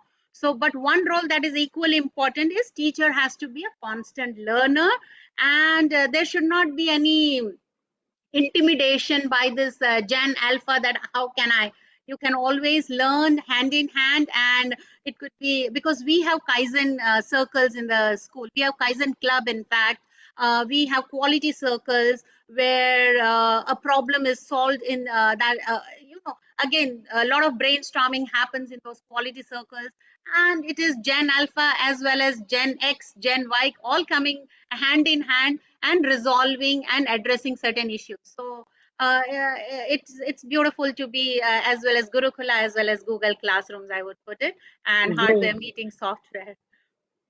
Thank you so much. The Gurukula to the Google Classroom was amazing, and I'm sure that. But let me hear it out from Mr. Kunal, because I'm sure Kunal has been having these interactions with educators, parents, and students alike. And how are you managing? What are the reactions that you get specifically when I talk about students and educators? So I'm sure the first-hand information, he'll be able to provide us with the first-hand information. Yes, Mr. Kunal. No, I'm sorry, I just lost you a bit here. Could you just ask the question once again to me? Yeah, I will repeat it. I'm saying that you've been having, because we were talking about that knowledge, this technology comes intuitively to children, and children are very tech savvy, and when it comes to, they know more than most of the, and the educators, they'll have to reinvent their roles. They'll have to align with now students and become co-creators when specifically it comes to knowledge. So you've been having a lot of interactions with educators during these sessions on coding with students. So how does it happen? What is the receptivity of these segments? Sure. Thank you so much for repeating that question. Okay. So first thing, I would like to share something with my own personal experience. So I have a 4-year-old son back home, and last year at the beginning of the pandemic was the time when we were supposed to just enter the school, the very first time in the month of April, 9th precisely. That was his first day of school, and he started to speak a little late in life. So we were all worried, how is he going to cope up and all. But prior to that, 6 months, the observation was the minute me and my wife used to come home, he used to have access to our cell phones, unlock the phone, just come near my face, put it on in front of me. He knows the phone gets unlocked. He used to open his educational learning apps that we were, teaching to him with, and open his apps and find his way around these things. So that's a 3-year-old I'm talking about. So, that's then the later in life is when he started to speak, actually, So these are the kids we're talking about today. So when I do these sessions with the kids, trust me, believe you me, that their experience is phenomenal. A lot of schools and a lot of places, the solutions that we have, as someone mentioned on the panel here, there are many solutions available to, introduce these skills to the kids. The most important part that comes as a part of the educators upon us is to select the most appropriate one for us, for our students and for our teachers, which they can deliver very well. So the selection becomes very important here. The teachers are absolutely able to pick up these solutions very well. There are curriculum around it, there is a logic around it, there is a sequence around it, which makes lives of teachers and students very easy to pick up these solutions and do it. Some of the schools who are using the solutions, it's running on an autopilot mode. The teacher just tells them that these are the few chapters that you need to do, and the students log on to their accounts and complete these chapters. So there, more than the facilitator, or I would say the teachers, their only job is limited to facilitating or solving the problems or the doubts, So students learn by themselves is what I'm trying to say. They are absolutely good at all these things. So giving them a very good solution, which is, designed beautifully, is what that really makes a difference, is what I would say. Now, again, from the teachers' perspective, we have already been teaching computer science in schools, right? Computer science, there is Excel, PowerPoint, Windows. We are also talking about DOS. So when we talk about coding, it's just a level up, is what I've been saying since the beginning. It's just a level up where, you want to just teach the students how these instructions or the applications at the back end really work, So for them also, it's very easy to pick it up from there. The regular computer science teachers find it very interesting to deliver that as a subject. Believe you me, more than the computer science, they enjoy teaching coding in classrooms. One thing I wanted to mention here, what Kirti ma'am did mention a while back, is it's about adopting to languages. There are solutions which are available today which focuses more on the fundamentals. So if I have to give you an example here, I can compare coding skill to a driving skill. You want to teach students, it's a life skill. You want to teach them how to drive a vehicle. So whenever I'm sure most of us would have gone through this experience. So when we go into a motor training school, they might teach, driving to us with the vehicle they have available, and that might not be the preference or our choice of vehicle that we drive. But the basic is we know how to drive, we learn how to drive. And then when we buy our own vehicle, it's just a matter of fine tuning our skills, right, to the make, to the vehicle that we have, if it's an automatic one, if it's a manual one. But the basics and the fundamental always remain the same. And that's what these solutions do to you today. They talk about the fundamentals, they talk about the basics, which are loop, which is many different topics. I'm not going into details, but they talk about the basic fundamentals, which are absolutely constant in any and every programming language. So when the real time comes, when they go out of the school, and get exposed in the real life, it's just a matter of fine tuning between what's been taught to what's being made available. And that's at ease, you're given ample of time for the transition to happen. And that's how it really works, so it's beautiful. A couple of solutions there are also blended, so which facilitate computational thinking as well as coding in the print and the digital programming environment. So, and one thing I did also want to mention a while back is we have schools who have come back to us who have said, because of implementing coding, we have seen our students improvise scores in mathematics. The most closest subject that is coding is related with is mathematics. The concepts are also overlapped, So when and most of the times the students fail to understand how maths is all about solving problems in a stepwise way, right? So we've been taught by teachers that even if your final answer is incorrect, you are given marks to the steps, right, to the logic. That's exactly how coding works. You start from one sentence, you build upon that and come to a final conclusion. So we have schools who have come back to us, believe you me, who have said that after introducing coding, the interest of students in mathematics has increased, plus some scores in maths have also improvised. So great. Yeah. Thank you so much. Thank you so much, Kunal. Yeah. And last, Dr. Swaminathan, do you really think the world has changed more for educators than for the students? I absolutely agree. Because even in my last answer, I was just starting with that. And, I liked very much what, Mr. Kunal concluded, right? So this I even noticed, because in problem solving or with computers, when you program, you actually break down things, right? You break down. So it exactly works like math. So, and in fact, people develop a very good understanding of, math, after learning computer science. When I was young, and my father used to say, if you want to learn mathematics, you learn from a physics teacher, not from a maths teacher.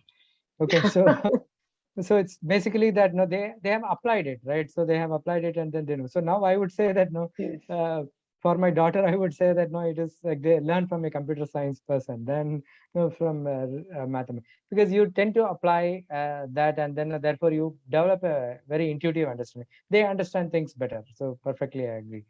And many times I wondered, I want to be like 25 years younger, and then learn along with this generation. So sometimes I feel that we are missed out. Probably we are born like a little bit ahead, and then we are missed out on all these things. Look at the opportunities these kids get, and then such a young age, they are cracking into like 30 lakhs, 40 lakhs job, as a fresher, which we can't even dream when we are retiring. So I mean, not because of the money or whatever, but I'm saying there's so much like there is value in what they are doing, and so I would say that see, and one more thing, what I tell the students, as an educator, what the way we can inspire them is like today's startups, are from the young people, not for the people who are like in their 50s. They're earned enough, and then they got experience, and then they are starting that. In the olden age, it used to be like that, but nowadays, it's not that, right? So it's all the young people who are doing. So I used to say that at the age of 30, you should be good at starting a company. Okay, if that is the case, then you should be utilizing these years. You don't have any time to waste. So you have to up your skills so much that and utilize the time so much that you are ready for that, right? So and you should be bubbling with ideas. Problem solving is one thing, one way, where you can actually, it's one mechanism by which you actually bubble with a lot of ideas, right? So because different people are setting problems and you're solving it, and then when you look at situations, when you walk around and all that, then you think that no, yeah, this I can turn it into a computational problem like this. Okay, not only finding a solution, but finding a problem is actually and it becomes a preoccupation. So people tend to exercise their creativity more, and therefore they are better at doing newer and newer things. Okay, and many students, we can see that they have that enthusiasm, that spark in the eye or whatever. They are not afraid of doing silly things and all that. We used to be like, even when we are going to for a doubt with our teachers, we had used to have some kind of hesitation, but now this generation, they are not like that, and in fact now they correct our thinking also. If we are wrong, they say it also. So they are pretty good, and I think uh, like we are the ones who have to cope up, and we have to learn a lot, and I'm sure we can do a lot of help also. Especially we just have to change our perspective, like how do we enable them to be successful? That's how our thinking should be, and whatever is necessary, we should be able to take change ourselves for that, and then give that. Okay, so that's my actually perception, right? Thank you so much. And I would just say that students rejoice and paint your own world. So many of us aspired to be born 25 years hence. So yeah. So last but Miss Sandu, what is your specialization as in the subject, and how do you as an educator feel that? Do you feel a challenge when talking technology to students, though you said some wonderful things in your last segment? So what is first your specialization of subject? You mean personally? Yes, personally. I specialize in compassion, ma'am.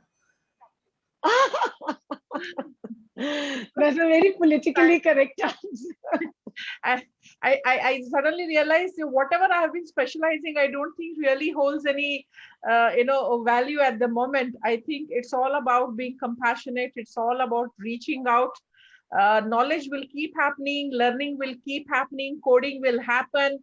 But when you're talking about coding, there is a different coding that we need to understand with the people around us. So there has to be a pedagogy of compassion happening around us at the moment. You see, at this time, we already have independent learning. People are learning different languages. It could be coding, it could be Logo, it could be C++, it could be Scratch. They might be using Alice. They might be using anything, Python or whatever. But apart from the coding and the instructions that they learn from these, there is another language, another code that we need to talk about in these times. And that is the language of compassion. Because if we don't hold out, we don't actually reach out to these children right now, it will be very difficult to even teach anything in the class. They are going through such a bad phase of their life. It is so traumatic. I think what we need to focus on, I'm not even talking about demystifying technology. I think they've had so much of technology. It's become so much that they are ready to dump their screens. They're ready to dump their devices and gadgets and actually run back to the school, hug each other, socialize with each other, hold each other's hands, share food with each other. I mean, it looks like ye kabhi hua hi nahi. It's been just a year and a half. I think what at the moment is. Yeah, absolutely. But at the end, I think what Kunal said, message to the educators, that it's just like, you take a driving, you take driving lessons, and then you fine tune yourself and adjust to your car of your choice. And I'm sure our educators will handhold the Gen Z and fine tune and work upon their skills and move on along with them. Now, moving on to looking at coding as careers. Coding is considered, to be one of the most desired skill we've been talking and hearing about of the 21st century, and has become one of the highest paying and stable career options for many. In fact, I was reading somewhere that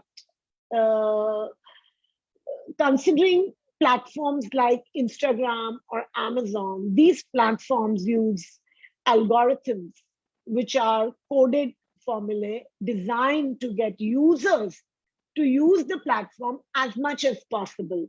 So, this might be a newer career for so many. Knowing that these platforms are coded this way helps students understand the larger ramifications of their use. They are able to collect more and more data, and there is a potential for overuse and for being manipulated into using these platforms that they want to. I would like to hear the mastermind and somebody who's been acing and talking about careers and data analysis and information. Chaitanya ji, you will have to guide us through how can coding be, how would it be profitable, and how would it bring newer career options to students in +2? And could you just, what do the students actually need to know before getting into a coding program, and what skills they need? So if you could just kind of educate our students, parents, and of course, so many heads, that how coding can be applied as careers. Yeah, okay, ma'am. It is a very relevant question at times. So currently, if you look at the way in which the world is moving, you will see that data has much more value than human life. And we see that data is being used in different ways, either to definitely watch the people, like we are observing or we are witnessing the latest controversy with the central government about the Pegasus kind of applications. Then the Facebook and WhatsApp privacy policies, and moving to different applications. So data is going to be the most valuable thing. So given that, the most important fact is that the moment you are into the internet or web, you are exposed. There is no question about that. You have a user ID and password, that's totally a different story. But the data is completely exposed. The data is with somebody else. Either you say Amazon or Facebook or Google or whoever is providing the service. So those kind of applications, you understand the behavior of the people. You use it for political gains. You use it for digital marketing. You use it to come up with products and services. So there are different ways it is being utilized, and the most highest threat is going to be the cyber threat.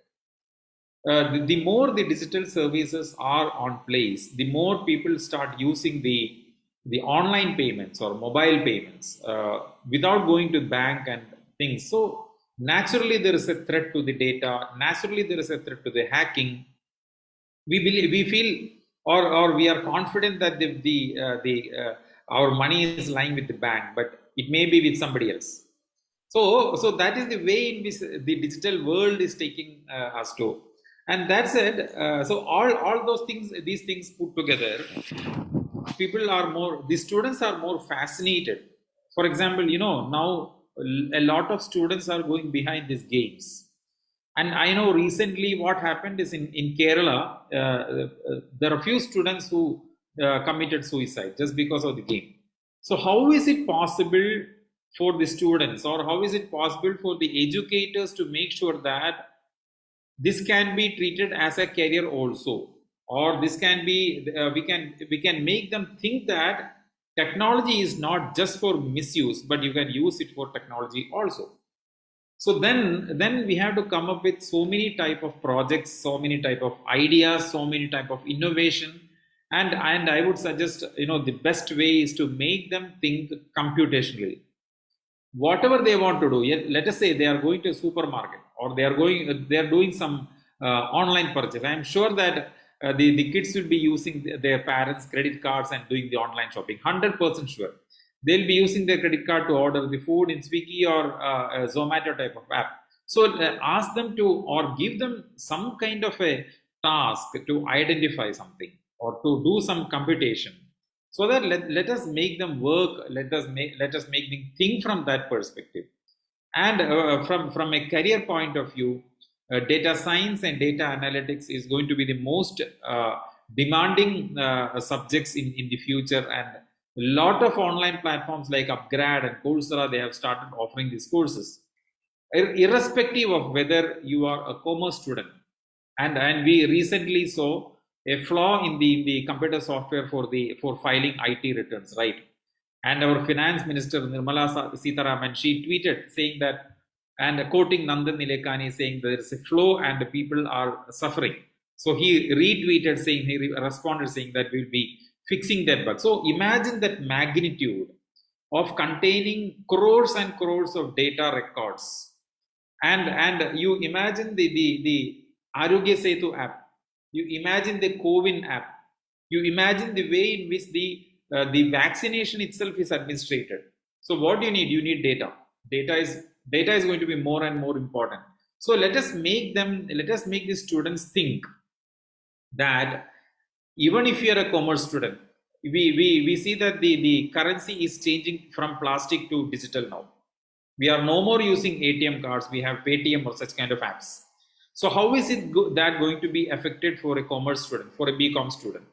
How is it, suppose if I want to become a journalist, how is it that AI tools will help them to understand the fake news? Or how can they use the tools to generate the content for a content writer? So these are the ways in which I think the educators, as educators, we are expected to impart the children so that they can think from that perspective. Bottom the line, the key thing is make them think computationally so that they are able to come up with solutions for the problems that we see. Because they are more observing, right? They have more observational skills than adults. So let them observe the problems, let them come up with a solution, but let those solutions be embedded with technology. So that is what I want to convey in this discussion, ma'am. You are mute, ma'am. Yes, thank you, Chaitanya, that asking parents and educators to encourage students to think computationally. There's one question I would want to ask, that is coding relevant to non-STEM subjects or students with non-STEM subjects? Because that's something, a query which people generally, and the doubts that come, it's only for science students.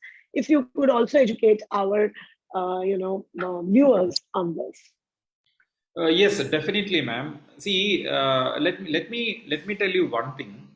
Our education system is so conditioned that the students in non-STEM think that or assume that they're programmed in such a way that computers is something different, or computers are not for them, or technology is not for them. We have to change that conditioning. So my suggestion is it has to be taught across the disciplines. It must be taught across the disciplines. For example, let me tell you, an English teacher who wants to do some kind of internet searching, or she wants to do some online research, and we will definitely depend on Google. Anything under the sun, we search in Google. So how is it possible that we can depend on, we can trust some results shown by Google? Or let us say I just want to make sure that what the content I have written is correct in terms of grammar, and there are tools available now. So what happens if a non-STEM student is learning coding? The time taken by them to acquaint with technology is reduced. They can come up with ideas. They can say that, okay, if you have this kind of functionality, it will help me. You know, they can give more and more suggestions. For example, you might have seen ad called for an app like Grammarly. Grammarly is a wonderful app. You don't need to know English. You can just type and Grammarly will autocorrect everything. So if I'm an English teacher, I don't know much about content writing, actual content writing using search engine optimization, because ultimately when I look at the career, I have to depend on a lot of technology, right? So for example, a content writer has to see how the content can be used to market digitally. Then a non-STEM student, if a non-STEM student is able to learn coding, not in a bigger way, definitely not in a bigger way as others learn, but in a smaller way, the fundamental way, that will certainly help them to come up with some kind of a solution, some kind of a suggestion, or at least the time taken to acquaint with, learn some new tools, that will be reduced. I think Kirti ma'am has something to. Yeah. So, sir, I would like to add on here, as I have mentioned already, that social data sciences is coming up in a big way. So, social sciences clubbed with data sciences is coming up as one of the core discipline for research. Like anyone wishes to do wishes to become a political analyst, and he has a background of political sciences as a domain expertise. But if he club his expertise with data sciences expertise, I think he is going to be the most, I think he will be getting the very good package in this particular domain, because nowadays lot of influences are done through social media, and what social media is generating, it is generating the data. And if anyone could analyze that data with the perspective of with the perspective of political sciences or social sciences, that person is going to be very much in demand.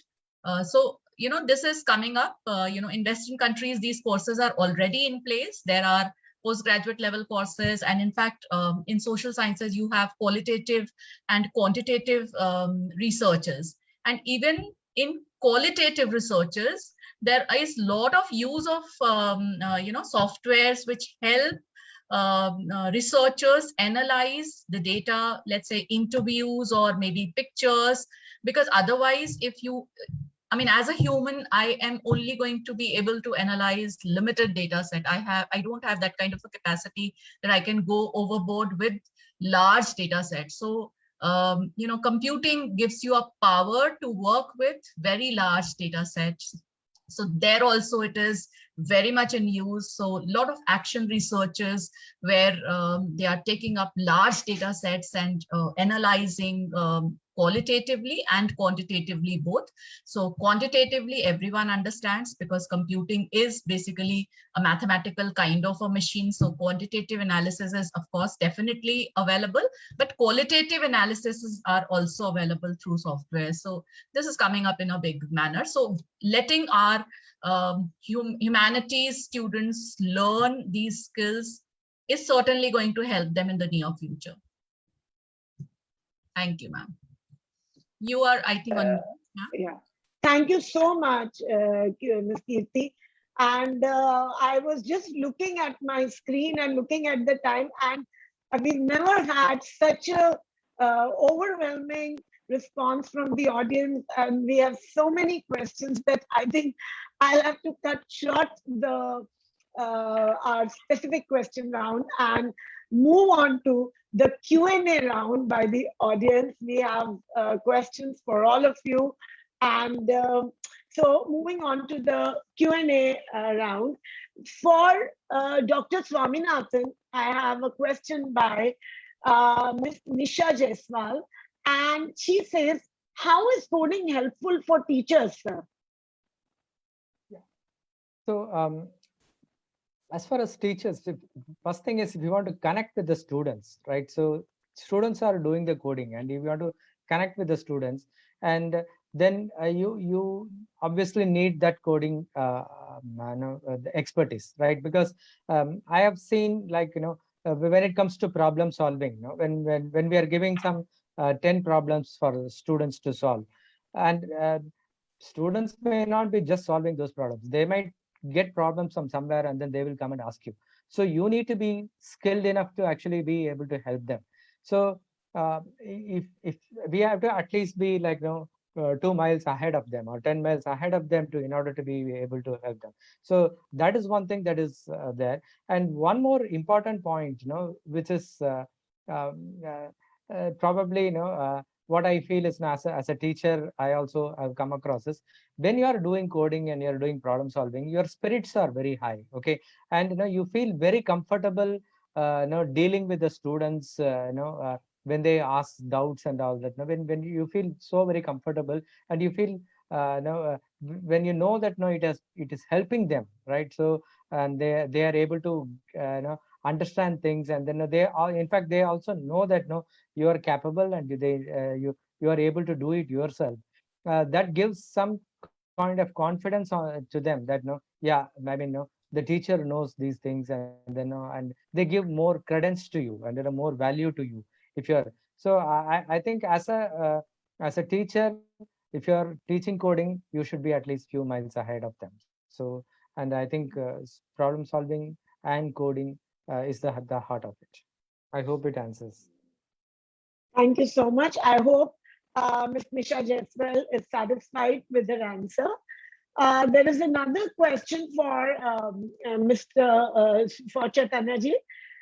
How important are behavioral guidelines, which is code of ethics, to computing minds? This question is by Mr. Pankaj.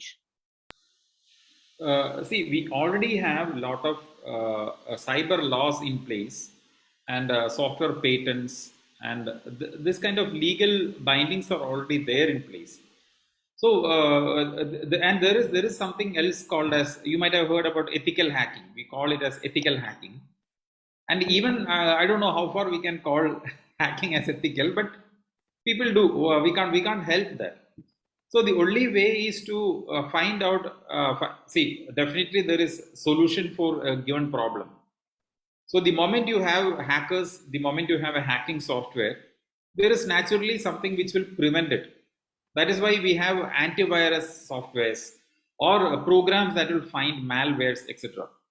So ethics is going to be really crucial, just like robotics. Robotics also says that a robot built shall not be, for killing a human being, or for the it must be for the benefit of the humankind, something like that. So naturally, the governments and policy makers will have to come up with a different kind of laws in place. Then only they can save it. Otherwise, it will be totally disruptive, because we don't know what will happen with our data. So there has to be ethics, and the government and policy makers will have to come up with a different type of cyber laws. Right. I hope Mr. Pankaj has got his answer. Another question is by Miss Samira Ibrahim Shamsi, and this question is for Miss Kirti Tripathi. How to cope up with advanced technology?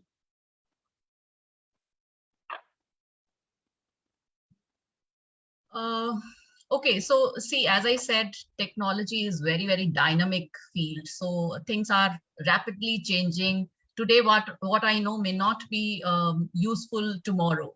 So as an educator or as a learner, I have to be always on my toes, and being a lifelong learner really helps you in that. And I think educators who are learners themselves, they are the best educators, and they are always keeping pace with the current educational requirements of their learners. So it is very important for all of us to keep pace with the time, and definitely, advancements are always going to keep coming in, because it is such a rapidly or a diverse discipline, and it sees its usage in variety of places. So, and that increases its scope and usability in various domains and various walks of life. So, I think, being a lifelong learner, that's only a skill I can suggest right now for, coping up with the advancements of technology. And since nowadays there is a lot of whatever development which is happening in tech field, it is happening in two dimensions. One which is very, very user friendly for novice users like we and you. So there are applications available which can help you sail through, understand concepts of even artificial intelligence or machine learning in a very, very simplistic approach as well. But there are complexities also available. So I think as an educator, you don't have to really go into very deep into because that becomes a purely technical side. What as an educator you need to understand is you have to keep a pace with and develop a broader understanding on various aspects of technical insights, so that you can do it through just look for such tools which are available online, and you can learn yourself. There is at this age, there is no dearth of, you can say, knowledge. If I'm willing to learn, I have platforms available which can help me sail through. Thank you. Okay, I great. hope that. Thank you so much. Question. I really hope, yes, Ms. Samira would have got her answer. And moving to Kunal, there is a question by Ms. Sheenam. How we can create interest in students for coding? I'm sure you've been interacting, and in fact, few days back, you were narrating some incident to me as well. So if you could kind of relate this to how coding can be, the students can get interested in coding. It's a very, sorry to give this answer on this forum, but it's a very practical answer. You can just write to me and I can give you a product walkthrough of the solutions we have. It's just about giving them the trials, exposing them to these things. Trust me, once you make these students access these informations, make them use it, nothing is going to change their mind. So the only and the best way to introduce or create interest amongst students is to give them the free trials. Tell them this is for you, just try our hand at these solutions. And I think that's it. They will take it up from there. Okay, thank you so much, because we don't have to teach them, we have to expose them to coding. And I'm sure coding is something which, as I was earlier saying, they are very interested because they realize that it's the language of gaming, it's the language of tablets, it's the language of phones. So yes, moving on to Ms. Kuchetti, keeping aside pandemic, should technology in education be introduced to as young students as KG level? This question is from Ms. Monica Batra. Do you think that? Yeah, I know this is a debatable question, of course, because I think one of the hardest hit areas in terms of online teaching was the pre-primary one. In fact, we've seen the closure of many pre-primary schools during this time for two reasons. One, parents felt that the child wouldn't sit in front of a screen and be able to learn from the teacher the way the bigger children did. That was one. And secondly, of course, the screen time which they felt was going to harm their eyesight or whatever. So there were various concerns that were raised. Again, I will go back to the pre-pandemic days, right? Forget about pre-pandemic school days. For the pre-primary, go to a 1-year-old or an 8-month-old child. Today we see in our homes, wherever you have little babies, little children, I mean, parents themselves will not feed the child while the child is feeding. They will have some nursery rhymes on a tab or a mobile phone, and the child refuses to eat without that. So the thing is, as parents, we are responsible in the first place. We allow the children to handle more gadgets, and then when it becomes an addiction kind of with them, then we want to sort of cut. So as parents and adults, I think we somehow exhibit dual standards, I feel. So when it was actually required, because I think a lot of parents did not understand the learning loss that has happened at the pre-primary level by virtue of not allowing the children to attend these online classes. And I think most schools that did run classes for the pre-primary did not have more than 2 40-minute sessions and a combination of synchronous and asynchronous learning. So I think what we need to understand is any resource which you use with the child, it's more important how enriching is that resource, be it through the media or be it through books, picture books, stories. It can be a variety of things, but I think there has to be a very judicious balance. And I am for technology even from the pre-primary. In fact, I was reading a scientific study that was done between two groups, one that was using a lot of technology, this was kindergarten, and one that was deprived of technology. And they sort of evaluated them on various parameters. And on all parameters, the ones that were using technology, the kids, their graph, learning graph, their response time, their ability to be active, to think on their feet was much more than those who were not using technology. So I think today's in this digital age, I mean, as adults, aren't we addicted for all our tasks to technology? You want to travel, you want to work, you want to search for something, you want to order something, you want to shop. We use technology all the time. And that's exactly what these kids are going to do when they grow up, past the pre-primary stage. So it would be foolish. Yes, as I said, there has to be a balance. You cannot let it be a free for all and they use it. The time that they spend is not monitored. That is very important. But technology is a great tool for learning. And I think even at the pre-primary level, especially when we find that it can be used at your own pace and at your own convenience. So teachers can send learning resources to parents. And when they're back from work, they can then probably use it or maybe learn from it and take it up with their children. So I think it's a great resource.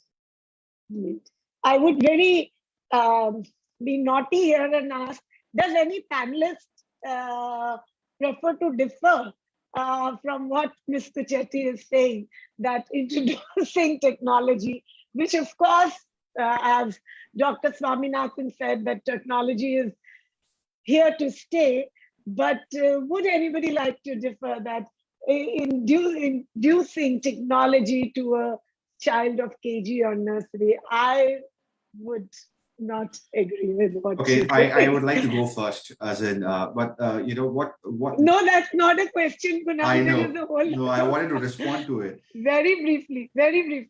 Completely agree with what she said, but in the practical aspect, how we can do this is the solutions that are available for pre-primary are absolutely different from the ones that are there for the matures, the adults. So that's exactly where we can do that. They still get to learn. The learning is still the same, but it's just the application on the platforms are different. So as in the coding sense, if I have to be point blank, for pre-primary, we have block-based coding. For the grown-up, there are text-based coding. So, it can be done. Absolutely. Oh, thank you so much. Thank you so much. But still, I don't agree. Moving on to Ms. Himal Handu. Our audience are very clever and I'm very happy that they are watching this show and with so much of attention. And the question is, how can pedagogy of compassion and technology be integrated? So they just caught what you said. Yes, now you have I don't blame them. I think they have every right to know how it can be integrated. When coding can be integrated at such a lower level, pedagogy of compassion can easily be done. Why can't? Yes, this question is from, I just want to name the person, from Ms. Hima Sardana. From Ms. Hima Sardana. Yes. Okay. Yeah.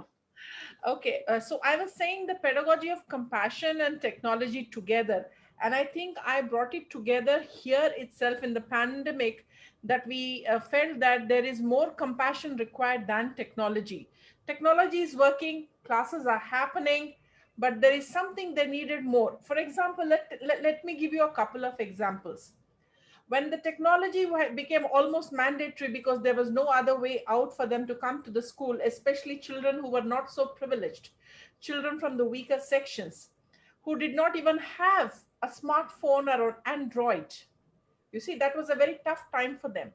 So at that time, what we did was we actually reached out to them. More than teaching them the syllabus and the curriculum, we realized first you need to make it possible for them to be on the same platform as the rest of the students. They need to feel comfortable. They need to feel, yes, they are a part of our education system. It is inclusive of all of them. We are not going to isolate them just because they can't own a smartphone, because they can't have a laptop, or because they have no internet or Wi-Fi or data services, because it was impossible. One phone in the family which would go with maybe one of the elder or senior members of the family, and not a smartphone. That's wherein we came in to help them. Then they needed to adapt to technology, the tools. If they have a simplest phone, how do you use that? Then we used to have a little compassionate sessions with them to teach them not the syllabus, that would happen anyway, but extra sessions to help them how to go about it, provide them a few more tutorials, teach them how to do it. I remember one example which I'm a couple of examples which I just can't erase from my mind. One was during the examination time, when we found the student was in a very different kind of setting, giving his examination assessments. It didn't look like a home. And when we asked him, somebody brought it to my notice, ki, ma'am, we think he's cheating. He's, in a very funny situation. There are lots of leaves and trees and branches. So when we asked him, ki, beta, where are you? He said, ma'am, after a lot of hesitancy, I'm sitting on the branch of a tree. So we said, why are you sitting there? Aren't you going to give the test? He said, I'm giving the test from here because the Wi-Fi is the best here. I said, aren't you scared you'll fall down? He says, no, ma'am, my parents are down there. And he just, showed the phone this way. And his father was sitting there with maybe his brother or somebody else, waiting for him to finish the assessment, which was 20 minutes, just 20 minutes assessment. Without a hitch, he wanted to do it because he had to submit it. You see how much trouble they're going through. If you don't help them and give them another option, ki beta, it's okay, let's do this thing, we'll give you another chance to do it. Why are you taking so much trouble? Let's have another tool in which you can, be assessed. You don't have to go so far out. Let's make it more simple. That's where your compassion comes in. There are situations, there is one phone, ma'am, and there are two children, sometimes three children in the house, or one device, Yes. and they are sharing, ma'am, I can't attend the class today because my brother has so-and-so class. I will attend tomorrow. So it's alternate. So Yeah. this was Thank really you so much. Yes. Yeah, thank you so much. I'm sure this is what it was meant, and pedagogy of compassion, beautiful phrase. Moving to Dr. Raj very quickly because we are already over time. How can coding and exposure to technology contribute to innovation and creativity? How can we contribute creativity and the right attitude with the right values? This is a question by Ms. Sita Lakshmi. Very briefly now. Yeah, absolutely. As I was just when we talk about design thinking, creativity, the first step is talking about empathetic. You have to empathize. That is what design thinking. The first step to design thinking is empathizing. So you can't do anything. So there has to be a quest, a creativity kind of, and a Goldilocks approach has to be there, where neither too much, not too little, and the right kind of tools and skills acquiring for the teachers, as well as the instilling perseverance. So now not just code, but solve problems. So that is the key note which we have to say, that just don't code. We need to solve the problem, be into it, and things will be taken. So, and for the schools, it has to adapt to change in the landscape of the job market, schools, and adjust the curriculum accordingly. So where, of course, when we talk about communication, creativity, critical thinking, all the 4 C's, that has to be imbued and instilled. Great. I think very brief and very apt. Coming towards the end of the session, I would like to share that Amrita Vishwa Vidyapeetham University, which ranked 4th in India, by NIRF takes pride in promoting women in the field of technology. Algo Queen, the first ever girls-only programming cup, encourages girls to take part in competitive programming and hone their computational muscles. A call for aspiring coders to compete and stand a chance to represent Asia in the International Collegiate Programming Contest. Chaitanyaji, could you just enlighten us on this Algo Queen competition, a coding competition? Yes, ma'am. Thank you for bringing that up now. I'll just take maybe 1 or 2 minutes, not more than that. So we have been doing this International Collegiate Programming Contest for the past maybe 15 to 16 years time. And India has been able to place itself on the top position with maybe 15,000 to 16,000 students participating in this contest. And we know that the students from India, they perform very well across the globe. And a large number of students go abroad, especially in the field of IT and computer science. So to promote or to make sure that there are more and more girls coming up towards the coding, or to encourage coding across the girls. So we are starting right away from the schools. That is right from 8th standard. So those who are interested, really interested in coding, we will handhold them. We will make sure that they are trained well at that level, at the 8th standard, 9th standard, 10th standard, because once they come to this the college, when they join for the higher education, it may not be possible, it may not be easy for them to learn coding, the basics of coding. So to make sure that they are trained well at the school level itself, we have floated a contest called as Algo Queen, the queen of algorithms. And this is highly competitive, highly mathematical, where they can visualize the real-time problem solving. They can come up with the solutions through a computer program, etc. So this is what we are envisaging in next 5 years time. We want the girl students from the schools also to be part of this contest. So we can share the material with all the panelists here, all the participants here soon. Thank you, ma'am. So I think so well said, because we were talking during our conversation that is coding, gender specific, but here Amrita brings in a competition which is Algo Queen. So all you aspiring girls, pull your stockings and get on to learn more about Algo Queen. We have Kuhika who will play a short video. Yes, Kuhika.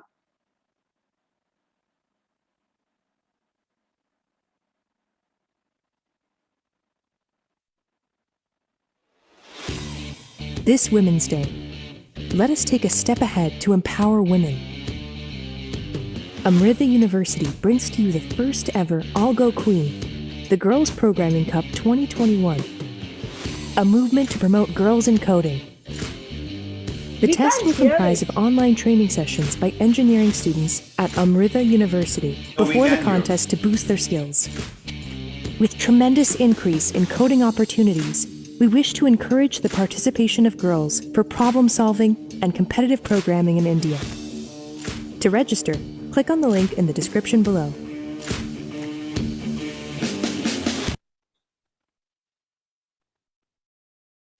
Thank you so much. In the end, I would like to say, coding can lead children down the path of successful problem solving and communication skills, all the while still allowing them to be creative. To teach your kids to code is to teach them how to learn. And schools must recognize that both technology-related devices and coding are integral to our lifestyles. They should incorporate coding into their curriculum and as a building block to help kids not only to understand how technology works and how to utilize its potential, but to possibly get them interested in a future career in digital technology. From the bottom of my heart, Edudevs myself, Edudevs School of Inspired Teaching and Learning, and on the behalf of Amrita, Vishwa, Vidyapeetham, I thank all our esteemed panelists to have contributed and made our audience aware on coding. Thank you so much, all our panelists. And thanks, viewers. We are going only to be back again in our second episode of Demystifying Technology in Classrooms, episode 2 of Coding. Thank you so much. Thank you, everyone. Been a pleasure. Thank you. Thank you, everyone. A pleasure meeting you all on this platform. Thank you. Thank you. Thank you. Thank you, everyone.